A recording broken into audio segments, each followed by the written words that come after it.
Rain chances continue as we head into your weekend forecast. Flooding is certainly possible. We'll break down what we know. A sight to see in Whitley County. Normally it's the moon bow people want to see at Cumberland Falls, but right now it's the water overflowing its banks. Just something to see. Something you don't usually see. A whopping 6 times transportation officials have had to come out to Kentucky 1428 in Floyd County to deal with the slip in 2 months alone. Straight ahead, hear about the most recent one and why transportation officials are taking all day to get to it. Plus a spectacle in the city of Harlan. The old city hall comes crashing down. Hear from those watching as a piece of history falls and what the plans are for the property. Dedicated to Eastern and Southern Kentucky, this is WYMT Mountain News at 6. What seems like a never-ending pounding of rain took its toll today on small streams and rivers along with the hillsides. A viewer sent us this video a little earlier. It's of one slide on Highway 699 in Perry County. You might remember earlier this week a slide covered the entire road. That's just one of many slides we've heard about this afternoon. And now a big focus tonight is on the Cumberland River. It also flows into Cumberland Falls. Meteorologist Paige Noel is there. She'll join us in a couple of minutes. But first, let's get right to Chief Meteorologist Andrew Dockery to kick off our Severe Weather Alert Day team coverage. Andrew? Yeah, Steve, it has been a very busy one here in Eastern Kentucky, and that continues to be the trend even as we head into the evening hours. Yes, you'll take a look at pinpoint Doppler, and the rain chances becoming more scattered, but we still continue to look at some rising water across those local creeks, streams, rivers as the water continues to run off into those, and I think that will be the trend even into tonight. Of course, you'll notice scattered activity working as we push to the east. Still plenty of aerial flood warnings. In fact, one for every county in Eastern Kentucky, and then of course the flood watch, which goes through Thursday. We have a full list on WYMT.com of all the road closings and those reports, Steve, and we'll have a full look at our next system coming up in a few short minutes. Yeah, and we keep adding to that road closing list too. Andrew, thank you.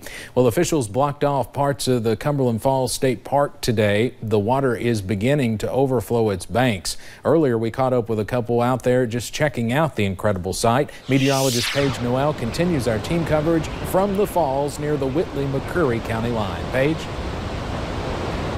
150,000. That is about how many gallons rush over the Cumberland Falls per second. It's a possibility of reaching, the highest. Yeah, it can get up over the sidewalk. And man, it's been up close to 30,000 maybe a week or two ago, so it's been higher already this year. Even with the break from the rain, naturalist Brett Smitley says the worst is yet to come. The Cumberland River above the falls drains about 2,000 square miles of land, so you figure however much rain they've gotten from like Harlan area and all the way down, yeah, it can rise quite a bit more than it is now. And despite the rainy day, visitors from around Eastern Kentucky flocked to the falls to see what it was all about. Just to see the water. Take pictures. Raining too much though, really. Charles and Brenda live in Corbin, but visit the falls often. But this visit was different for them. Just something to see. Something you don't usually see. A sight many are coming to experience. Now, the Cumberland River is still expected to rise, even though we are going to see a rain break as we head into the overnight hours. It is also expected to crest by Thursday afternoon. Right now, the Williamsburg location is the only location expected to reach minor flood stage at 22.7 feet. That is forecast through Saturday afternoon. And with more rain anticipated, it is likely that we will see these floodwaters rise even more as we head into the weekend. Reporting at the Cumberland Falls, meteorologist Paige Noel, WYMT Mountain News. All right, thank you, Paige. Certainly a sight you don't see often there. Now take a look at this picture. The driver of a Dollar General 18-wheeler found themselves in a pretty bad situation. The back end of the truck dropped off the right fork of Macy's Creek Road in Perry County. We have not been able to find out if that truck has been moved yet. Now to a breaking situation out of Knott County. Highway 550 is blocked a few miles before you get to Highway 15. We have a live look now at what the crews are dealing with there. As you can see, mud, rock, and trees have the road totally blocked at this time. It's unclear how long that cleanup effort might last. And as you can see, they're actively working on it right now, but a big mess there. Well, to another constant headache, that is what a mudslide on Kentucky 1428 in Floyd County is becoming for transportation officials. WYMT's Will Puckett was there today as officials waited to clean it up again. On rainy days, you can normally hear the sound of raindrops falling on a roadway. Along 1428 in Floyd County, you can hear much more than that. This is the 6th mudslide since the beginning of the year. It's been pretty frustrating because you're always out here around the clock trying to get it cleaned up for the traffic to come through. Wednesday marks 51 days into 2019, and crews from the Transportation Cabinet spent the day babysitting this pesky mudslide. Be patient with us. We'll get the road clean and get it open back so they can get through. Mud across the roadway, trees moving a concrete barrier. Officials say the cleanup is no easy task. You never know when it's going to break loose and come again, so we just try to monitor that to try to keep an eye out for them and make sure that they're safe in there when they're working. As the mud and water flows from above, cascading down the hillside, officials say they'll get to work when Mother Nature lets them. They're going, hopefully, if the weather permits, which I kind of doubt it. As they wait to clean up a slide that just won't stop. In Floyd County, Will Puckett, WYMT Mountain News. And we have not received word on if 1428 is back open tonight. Again, we have a list on WYMT.com of the road closings we know about, and of course we'll continue to update that throughout the evening. Now, if Lake Cumberland keeps on rising like it is, we could see a record-breaking month there. The U.S. Army Corps of Engineers says the current elevation of Lake Cumberland is at 741 feet. That's just about 10 feet below the record set in 1984, and many of you probably remember the flooding that year. Today, access to Burnside Island was limited because rising waters basically swallowed the boat ramp. It's awful. We get another 5 inches of rain, 4 inches of rain this weekend. We won't be sitting right here, I don't believe. Local emergency management officials say the high water around the lake has not created any emergency situations. And just a reminder, you can always find the latest weather conditions on the WYMT weather app. See live radar and zoom right into your neighborhood. Also learn about the latest warnings and advisories. You can find it at the Apple and Google Play stores. All of this rain and a lack of money is slowing down progress on a project in Corbin. City Utilities Commission officials say sewage is spilling out of manholes on Master Street. They say old pipes are to blame, something that's been an issue for years, and heavy rain this week has certainly not helped. Now they are actively seeking funding to repair the manholes and get them fixed hopefully within the year.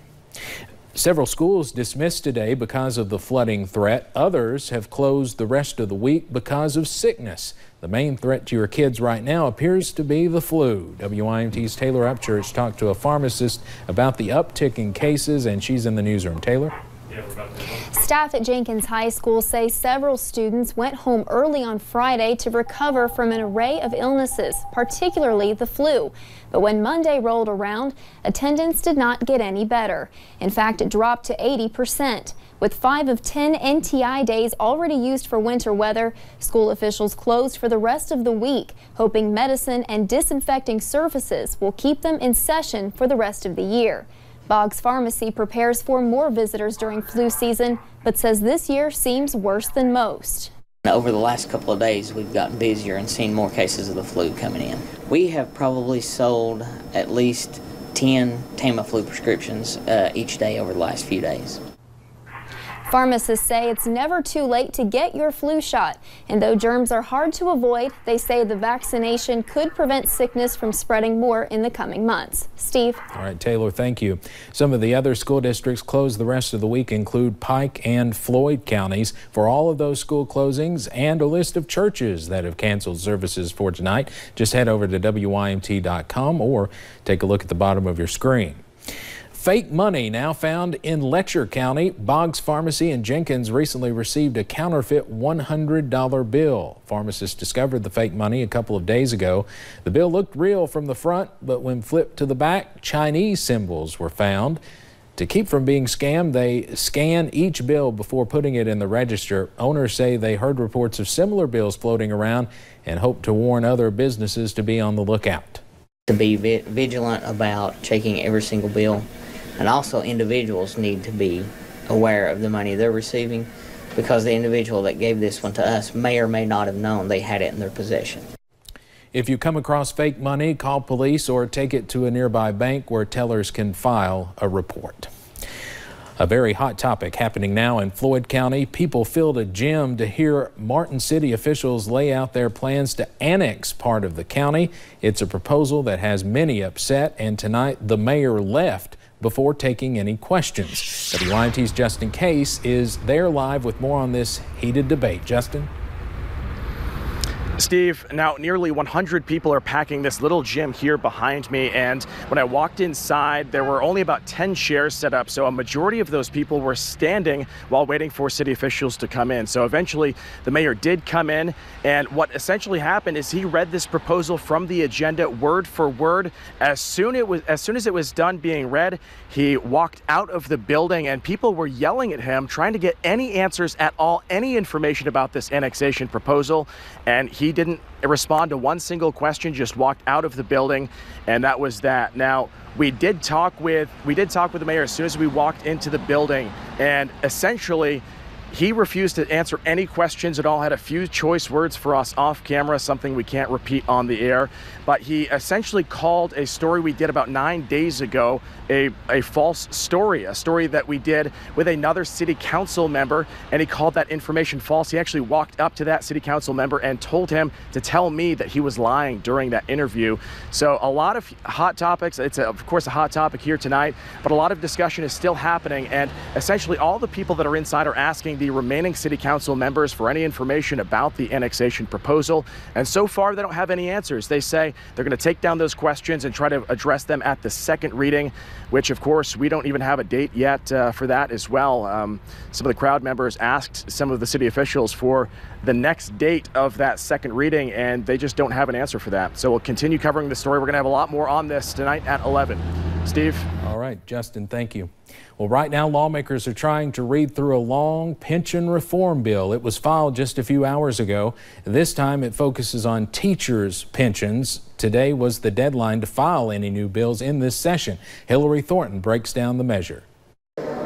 Well, a former school superintendent is leading the way for pension reform this session. Representative Scott Lewis is new here in Frankfort, and he is taking up one of the biggest issues, filing the bill late this afternoon. I think it's a good bill. It involved all stakeholders in putting it together. That statement in contrast to previous efforts in which many complained all stakeholders did not get a say. Because of the team effort, the freshman representative believes this bill is a great starting point. Lewis says he hopes the bill will be backed by Kentucky's teacher groups like the Kentucky Education Association. We're hoping so, because the big thing that we try to do, and I'm for, is keep new hires in a defined benefit. So it does that, and it addresses some of the other needs that I think teachers would be for. He says the bill does address the issue of teachers retiring at a young age and really encourages them to work until at least age 55. This bill only deals with the teachers' retirement system and does not have an impact on current or retired teachers. Lewis says he hopes the bill will get bipartisan support. Democratic House leaders say they're currently reviewing the bill. As we get the analysis, as we get the summary of the bill, as we get feedback from stakeholders, teachers, teacher groups, pension systems, retirees, we'll have a better indication where we can go over the next few days. President of the Kentucky Education Association, Stephanie Winkler, says that Representative Lewis's bill on pension reform looks much more promising than any other pension reform bill filed in recent years. For now, at the state capitol, Hillary Thornton, WKYT. Lewis says their initial report shows that during 20 years, this plan would save the state about $335 million, which he acknowledged is not a lot compared to the unfunded liability, but that it is a good start at saving. Those scattered rain chances continue tonight. Of course, we're watching the Kentucky River. We have flood warnings out until Friday for that. The Cumberland River actually already exceeding expectations. We'll tell you how coming up in 3 minutes. And crews spent the day in Harlan tearing down the old City Hall. We'll show you the demolition and tell you what's next for that spot.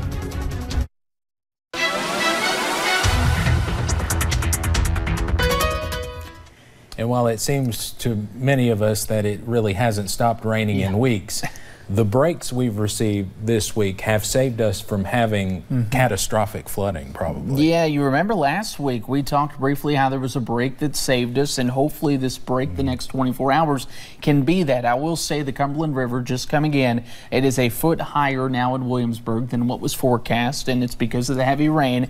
And as we take a look at pinpoint Doppler, you'll notice even more scattered showers expected. In fact, we continue to watch the Kentucky River, which has a flood warning on it until Friday. Of course, that would be as we work closer to the Mountain Parkway area. The flood warning for the Cumberland River, well, that goes until your Sunday. And in Pineville there, we continue to look at about 3 feet higher than what it was forecast. So already exceeding expectations. Hopefully we'll begin to see a break, at least in the smaller rivers. Cumberland River, Kentucky River, you might see a minor crest before that next system comes in. Temperatures right now in those mid to upper 50s, 55 in Moorhead and 57 in Richmond. We continue to look at the cold front passing through, and a few scattered showers still possible tonight. They will be very light in nature, and hopefully we could get some sunshine in here to help clear us up. The question is, how much will this break tomorrow help us? Because more rain is anticipated as we head into Thursday night and even throughout your Friday and Saturday. And some of that rain could be heavy with a more southern track right over top of portions like the Cumberland River and Lake Cumberland. So we will continue to keep an eye on that. Notice that rain continues and is now further south before it exits out of here on Sunday around 8-9 o'clock in the morning, and we begin to clear out. The North American model putting down anywhere from 1 to 3 inches of rain down to southern Kentucky. The GFS going 4 inches in Bell County. We'll continue to monitor the trends, but I still like 1 to 3 inches for system number 2. That's where we stand as a weather team, and you'll continue to look at a brief break in activity as we head into that Sunday forecast, especially the afternoon.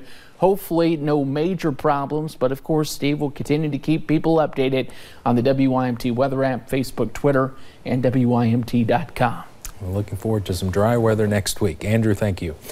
The sound of rain soaking the streets of downtown Harlan was drowned out by a different noise today as crews demolished the old Harlan City Hall near the heart of downtown Harlan.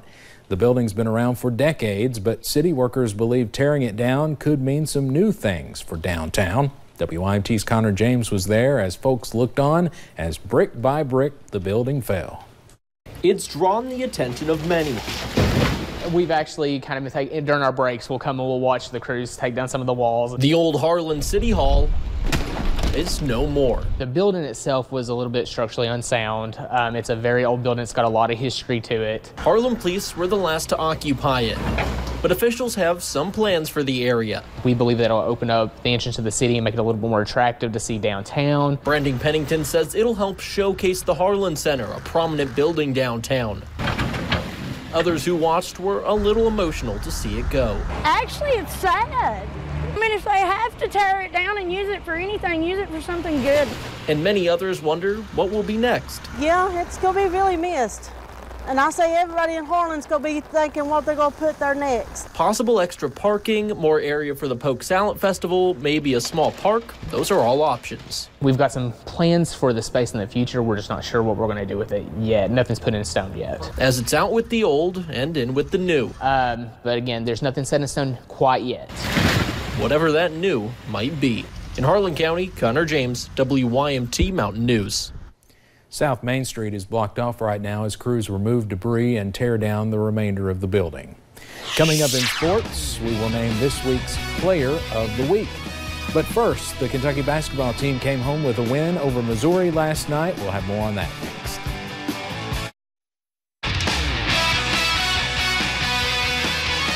This is WYMT Mountain Sports, your home for the Kentucky Wildcats and local high school sports. Kentucky basketball with another win last night over in Columbia, Missouri. It was a late one last night, and despite holding an 18-point lead at the half, Missouri surged back in the second half to only fall by 8 points to the Wildcats. Kentucky improved to 22-4 with the win.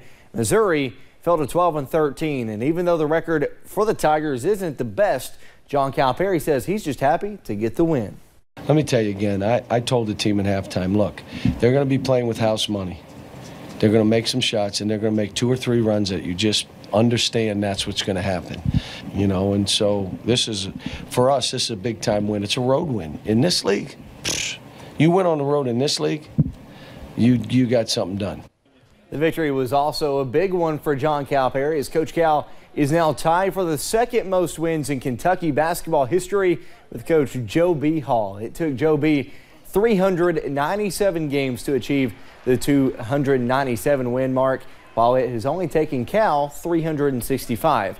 Coach Hall had a message for John Calipari as he might take sole possession of second place this Saturday. John, you're doing this a little bit early, but go ahead, break my record. It's there to be broken, and I'm proud that it's you. And John, I would never, ever regret that you came here. You were born to coach at Kentucky. Pretty cool from Coach Hall. Wildcats have the Auburn Tigers coming to town this Saturday afternoon. John Calipari will go for win number 298. Tip-off set for 1:30. You can watch it possibly be done right here on WYMT. Time now for our Player of the Week honor. This past week, Lexi Myers broke a long-standing school record for the most career threes. The junior broke the record against Oneida Baptist in the Lady Eagles' last game of the regular season. Myers currently has made 275 threes in her career, and she said that the record is a special one to break, and her head coach Larry Sparks had high praise for the junior. I don't know if I hit one, I just feel like I can hit them all. It's something special because there's a lot of great shooters that came through here before. She shot a really good percentage from three-point range as well as 2 this year. She's an excellent free throw shooter. She's about as versatile and as good of an offensive basketball player as I've coached, male or female. She means a lot to her team. And that is sports. We'll have more WIMT Mountain News right after the break. All right, Andrew, final look at weather. Well, the rivers, they continue to rise. They'll rise tonight. Hopefully, with a brief break tomorrow, we'll be able to see some clearing and maybe some sunshine briefly before that system moves in Thursday night. And another one for Friday, Saturday, Steve, 1 to 3 inches possible and more flooding problems expected. All right, we'll keep you updated, of course. Stay with us right here on WYMT, here on air and on WYMT.com. The CBS Evening News is up next. Good night, everyone.